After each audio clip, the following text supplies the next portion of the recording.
저와 여러분이 살아가는 그 일상의 삶은 어쩌면 만선일 때보다는요, 빈배와 같을 때가 많죠.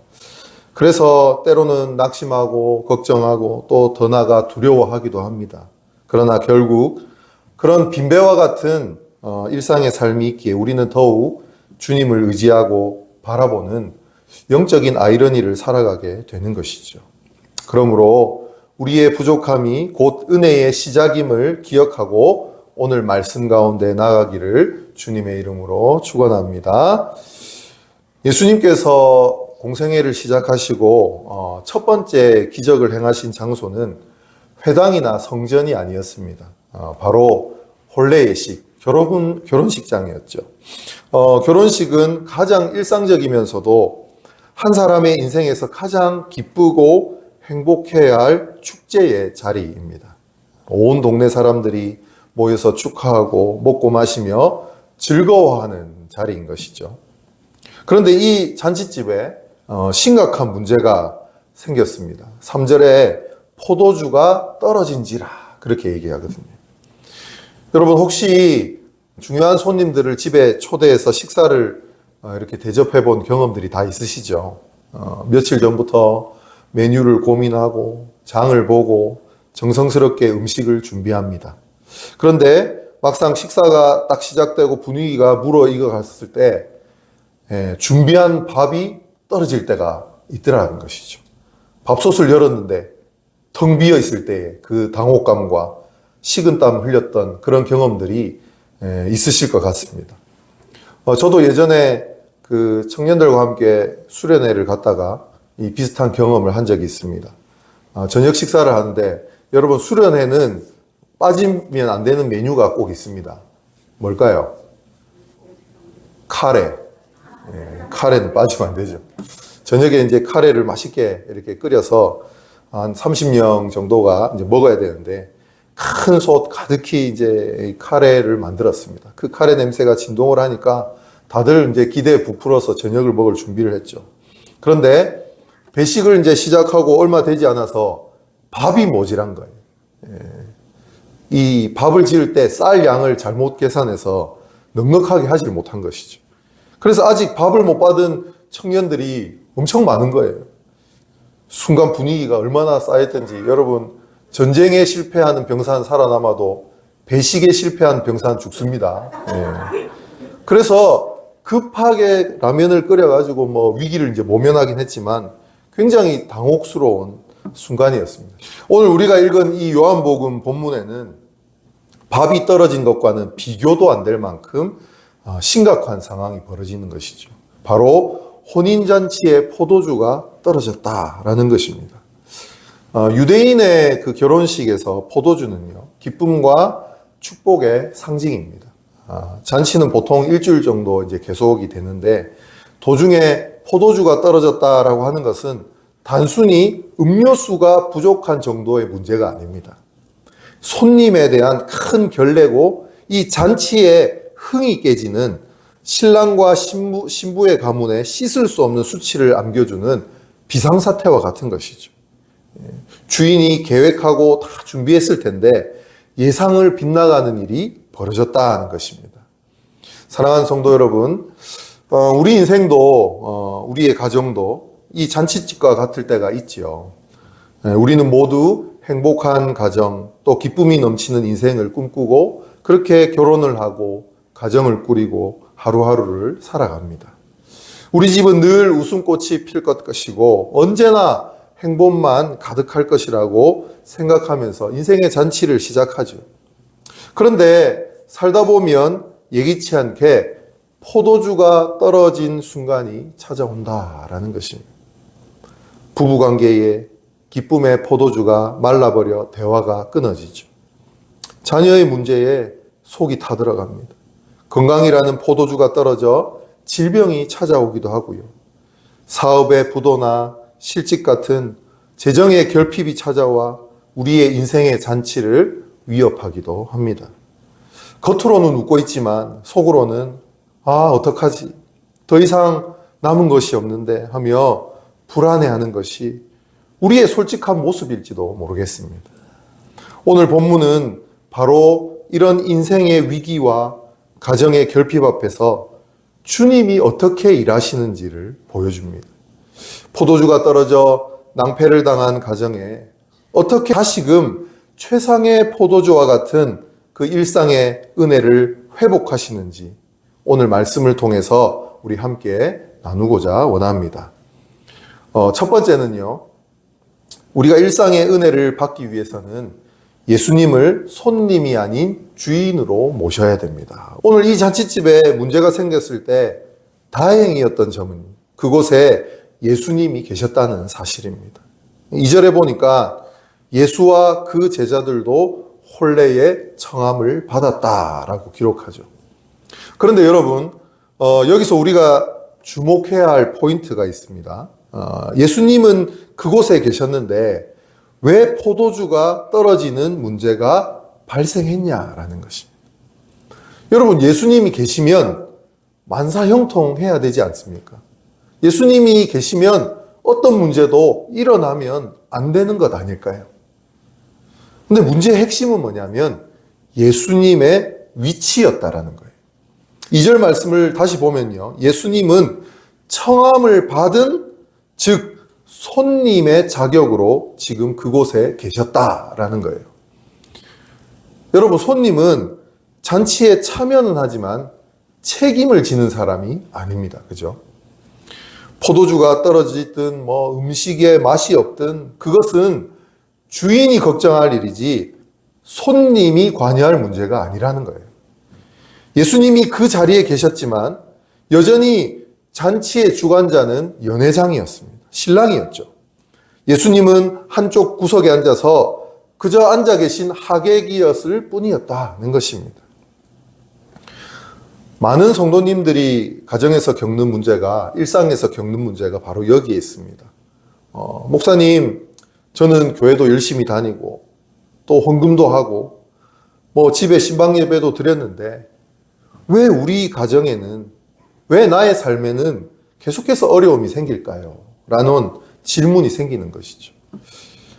우리가 그 문제에 대해서 냉정하게 점검을 해보아야 합니다. 예수님이 우리 가정에 계시기는 한데 혹시 손님으로 계시진 않는가라는 것이죠. 그러니까 중요한 결정을 다 내가 하는 것입니다. 자녀의 교육, 이사 문제, 재정의 사용, 내 인생의 진로, 모든 키를요, 내가 지고 있고, 예수님께는 어떻게 하냐면, 주님, 제가 결정한 대로 잘 되게 축복해 주세요 라고 하진 않냐는 것입니다. 손님처럼 오셔서 그냥 축의금만 많이 내주세요 라고 하는 말과 다를 바가 없다라는 것입니다.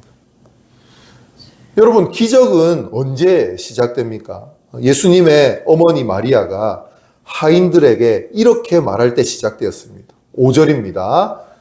너희에게 무슨 말씀을 하시든지 그대로 하라. 이전까지는 신랑이 이 잔치의 주도권을 쥐었다면 이 5절부터는 그 주도권을 누구에게 넘겼습니까? 예수님에게 온전히 넘긴 것입니다. 지금까지는 연회장이 시키는 대로 했지만 이제부터는 예수님이 시키는 대로 해라. 이분이 진짜 주인이시다라는 것이죠. 예수님이 손님의 자리에서 주인의 자리로 옮겨 앉으시는 순간 예수님은 이 문제에 개입하기 시작하셨습니다. 사랑하는 섬기는 교회 성도 여러분, 오늘 여러분의 가정을 한번 돌아보시길 바랍니다.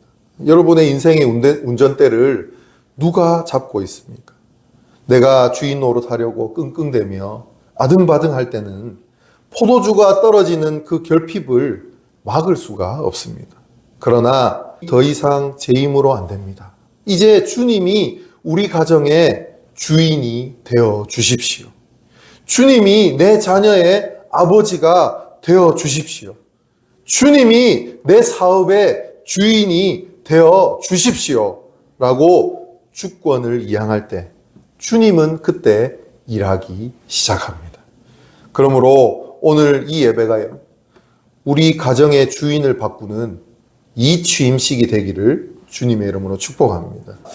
두 번째는 일상의 은혜를 받기 위해서 이해되지 않아도 순종해야 합니다. 주도권을 넘겨받으신 예수님은 하인들에게 명령하시죠. 그런데 그 명령이 참 이상합니다. 6절과 7절을 보면요. 그곳에는 그 유대인의 정결 예식을 따라 두세 통 드는 돌 항아리 6이 놓여 있었다. 이렇게 표현을 하죠. 예수님은 그 항아리에 물을 채우라고 합니다. 그런데요, 이 항아리는 식수용 물통이 아니에요. 밖에서 들어온 사람들이 손발을 씻는 용도, 그러니까 말하자면 세숫대와 같은 물통이었다는 거죠. 지금 필요한 것은 뭡니까? 마실 포도주입니다. 예수님은 씻을 물을 채우라고 얘기한다는 것이죠. 논리적으로 전혀 맞지 않는다는 거죠. 여러분, 식수통에 물을 채우라 하면 그나마 이해가 되잖아요. 그런데 씻을 물에다가 지금 물을 채워라라고 말씀하신다는 거죠. 더 황당한 명령은 그 다음 8절입니다. 이제는 떠서 연회장에게 갖다 주라. 하인들은 분명히 보았습니다. 자신들이 채운 게 뭐죠? 네, 맹물입니다. 포도즙을 짜서 넣은 것도 아니고요. 발효시킬 시간을 둔 것도 아닙니다. 그냥 우물에서 길어서 온 그 맹물을 거기다 채운 것이죠. 그런데 그 잔치를 총괄하는 연회장에게 포도주를 갖다 주라. 그러니까 이 맹물을 갖다 주라는 것입니다. 만약 연회장이 맛을 보고 지금 이게 뭐냐? 뭐 장난치냐? 이렇게 화를 낸다면 그 뒷감당은 누가 해야 됩니까? 예, 그 물을 떠다 준 하인들이 다 감당해야 됩니다. 매를 맞을 수도 있고요. 쫓겨날 수도 있는 위험한 상황인 것이죠. 우리는 종종 하나님께 기도 응답을 구할 때에 내 이성과 상식에 맞는 방법들을 기대하죠. 하나님, 돈이 필요합니다. 복권이라도 당첨되게 해주세요. 하나님, 병이 나야 하더니 유능한 의사를 만나게 해주세요. 그런데 하나님 때때로 전혀 엉뚱한 것을 요구하실 때가 있죠. 경제적으로 어려운데 심어라, 나누어라 하실 때가 있다는 것이죠. 나의 관계가 다 깨져서 억울한데 먼저 용서해라. 진짜 바빠 죽겠는데 예배의 자리를 먼저 지켜라 라고 하신다는 것입니다. 마치 포도주가 필요한데 맹물을 떠다 주라는 것처럼 우리에게 들려질 때가 있더라라는 것이죠. 그러나 기적은 어디서 일어납니까? 그 순종의 과정에서 일어나게 된다라는 것입니다.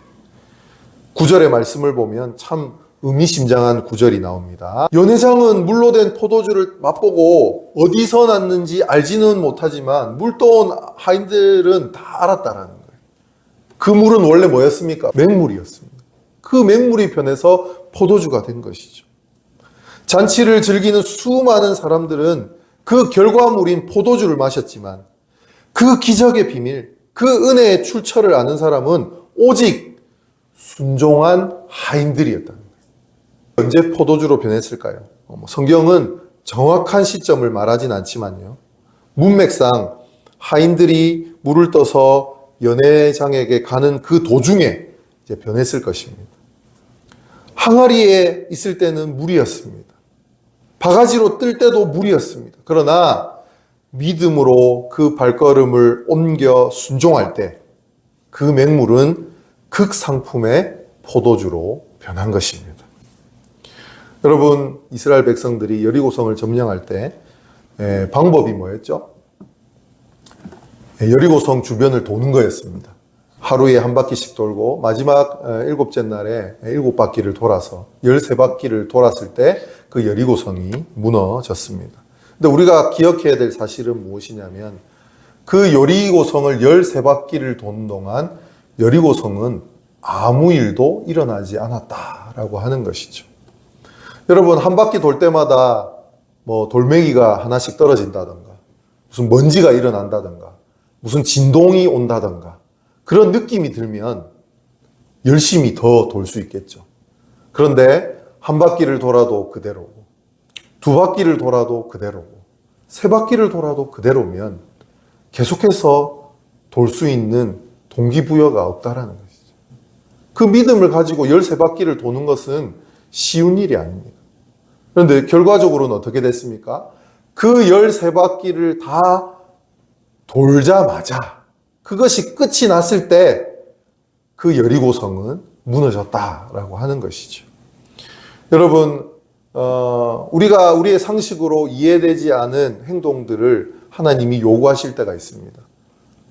그런데 하나님이 우리에게 기도하게 하시고 우리에게 요구하실 때 뭔가 징조를 보여주시고 뭔가 조짐을 보여주시면 내가 더 힘을 내서 기도하고 하나님의 자리에 나올 수도 있을 건데 때로는 전혀 그것이 느껴지지 않을 때가 있더라는 것입니다.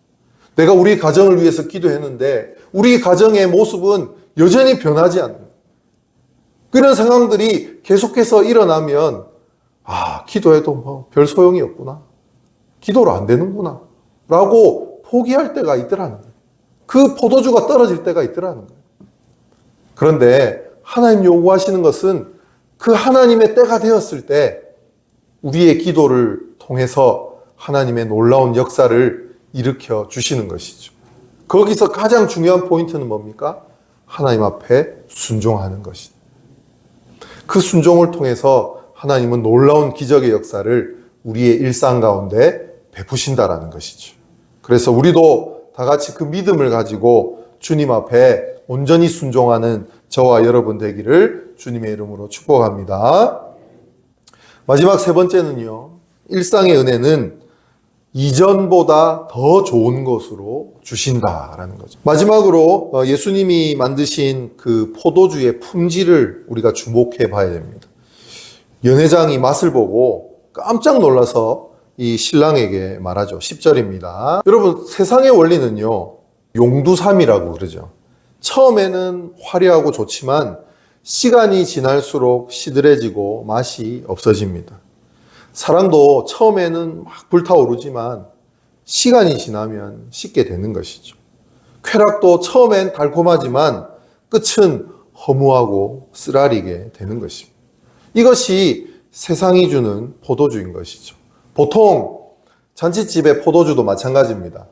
처음에 좋은 것을, 최고의 것을 내죠. 왜냐하면 그때는 다들 정신이 멀쩡하니까요. 그런데 시간이 지나면 사실 포도주의 맛이 뭐 그렇게 드라마틱하게 변하지 않는 이상은 사람들이 못 알아보는 거예요. 근데 지금 무엇입니까? 갈수록 포도주가 가장 좋은 포도주였다라고 하는 것이죠. 예수님이 주시는 은혜는 다릅니다. 갈수록 좋아진다라고 하는 것이죠. 예수님이 만드신 포도주는 원래 잔치집에 있었던 포도주보다 훨씬 맛이 좋고 향이 깊었다라는 것이죠. 우리는 종종 옛날이 좋았지. 내가 왕년에는 잘 나갔는데 라고 하며 과거를 그리워하죠. 그러나 예수님 안에 있는 사람은요. 과거를 그리워하지 않습니다. 왜냐하면 주님이 주실 미래가 과거보다 더 아름답고 풍성할 것을 믿기 때문이죠. 그래서 저는 저희 섬기는 교회가 앞으로 더 좋아질 것이라고 확신합니다. 갈수록 더 좋아지고 또 은혜가 넘치게 될 것을 확신하는 것이죠.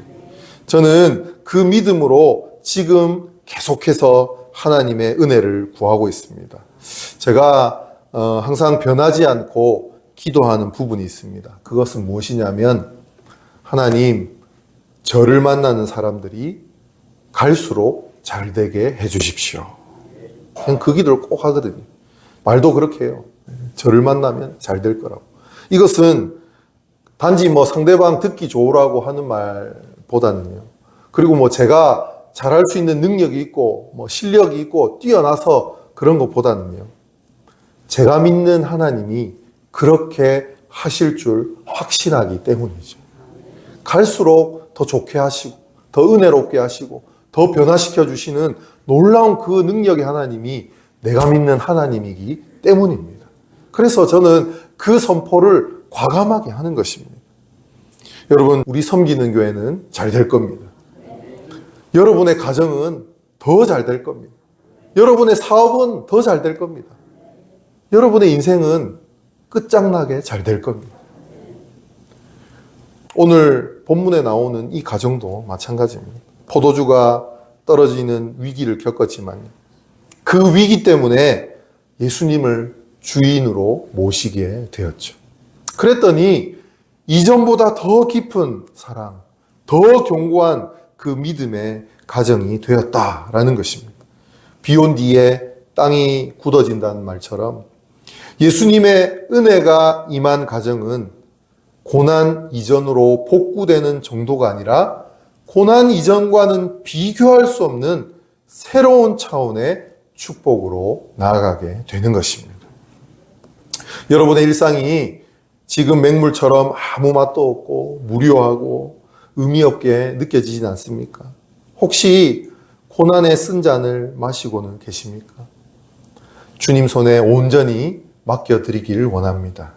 주님이 만지시면 맹물 같은 인생이 맛을 내는 인생으로, 향기 나는 인생으로, 주변 사람을 기쁘게 하는 포도주와 같은 인생으로 변화되게 되는 것입니다. 이것이 복음의 능력입니다. 말씀을 맺겠습니다. 오늘 본문 11절은요, 이렇게 마무리됩니다. 성경은 이것을 단순한 기적이라고 하지 않고 표적이라고 부릅니다. 표적은 표지판과 같은 것이죠. 물이 포도주가 된 사건 자체가 목적이 아니라 이 사건이 가리키고 있는 분, 바로 예수 그리스도가 하나님의 아들이시며 구원자이심을 보여주는 그 목적을 위해서 사용되어졌다라는 것입니다. 사랑하는 성도 여러분, 우리 가정에 문제가 해결되고 경제가 풀리고 자녀가 잘 되는 것 너무나 중요하고 감사한 일입니다. 하지만 우리는 그 너머를 보아야 합니다. 세상의 진짜 주인은 예수님이시구나. 내 인생을 이렇게 아름답게 빚어가시는 분이 하나님이시구나. 이 고백이 터져 나오는 것이 진짜 축복입니다. 이번 한 주간 여러분의 가정이 가나 혼인잔치가 되기를 주님의 이름으로 축복합니다. 혹시 포도주가 떨어져 근심하고 계신 분이 있다면 오늘 주님을 그 문제의 한복판으로 초청하시길 바랍니다. 그리고 손님이 아닌 주인으로 모시길 바랍니다. 무슨 말씀을 하든지 그대로 행하게 하시는 그 능력 앞에 순종하시길 바랍니다. 내 생각을 내려놓고 주님 말씀에 순종하십시오. 그때 여러분의 맹물과 같은 일상이 변해서 기쁨의 포도주가 되는 놀라운 역사가 저와 여러분의 가정과 일터에 충만하게 임하게 되는 것입니다. 오늘 이 말씀을 기억하고 주님 앞에 온전히 순종하며 하나님의 능력 앞에 온전히 무릎 꿇고 나아가는 저와 여러분의 삶이 되기를 주님의 이름으로 축복합니다.